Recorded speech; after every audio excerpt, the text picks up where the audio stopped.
I frolicked in the memory of the first time I heard you really give this speech as a guest speaker at the Faithfully Speaking Club, and you have come a long way. You've really fine-tuned this speech. Great work. Since Teresa will be giving this speech again, I'm going to deep dive a little bit more specifically into some feedback for her consideration, so she'll have something to work with because she's going to take that feedback and come back and give us another speech. Today, she has 3 goals. Her first goal is to confidently deliver information in an upbeat manner. Her second goal is to use both physical and visual aids. Her third goal is to look directly at camera and less at the notes. So I'm going to dive in point by point with what she did great and some considerations for her. Let's circle back to that first point.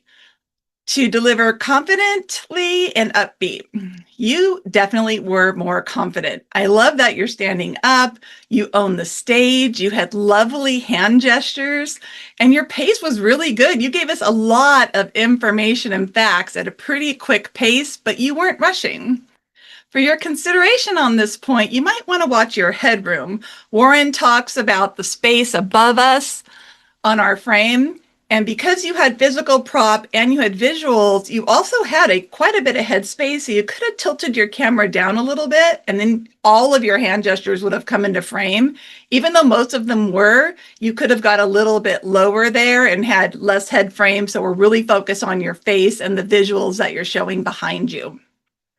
You have a little tick when you look at your notes. Sometimes you bite your lip and you go to grab your notes. So watch your face because we're thinking. Some of us look up when we're thinking, some of us bite our lip. I did notice 2 transitions that you bit your lip a little bit, and I am nitpicking here. No one would have probably seen that but me. Also, you want to think about when you're standing and you don't have a visual behind you, you can walk a little bit more, use a little bit of that stage like you were in person just because you have the space and you're standing. But otherwise, you did a great job with your first point. Point number 2, to use both your background and visual aids. I loved the impact of you showing us the aids so we could really focus on the Thomas Bell signal or logo, I'm not sure what we call it. And then you transitioned that very same image up behind you. Great job in transitioning your props from going to a visual prop to a prop behind you up on your virtual background. For your consideration, you might add a little bit more light in front of you. I could see your visual aids, but your image was just a tiny bit dark.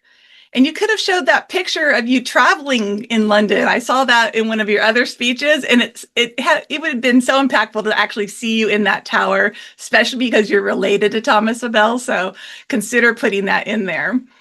On your third point, you wanted to look at the camera more than your notes, and you did a great job with that. You looked at us the entire time, except for those couple times you bit your lip and looked down at your notes, but you had fantastic eye contact. You had suspense and humor, and overall, I loved that you were able to add suspense, leading us through the information, and get us excited about your book coming out without sounding salesy. You did a great job showing your promotion, and congratulations on your book. You've worked so hard on it, and this speech was fantastic.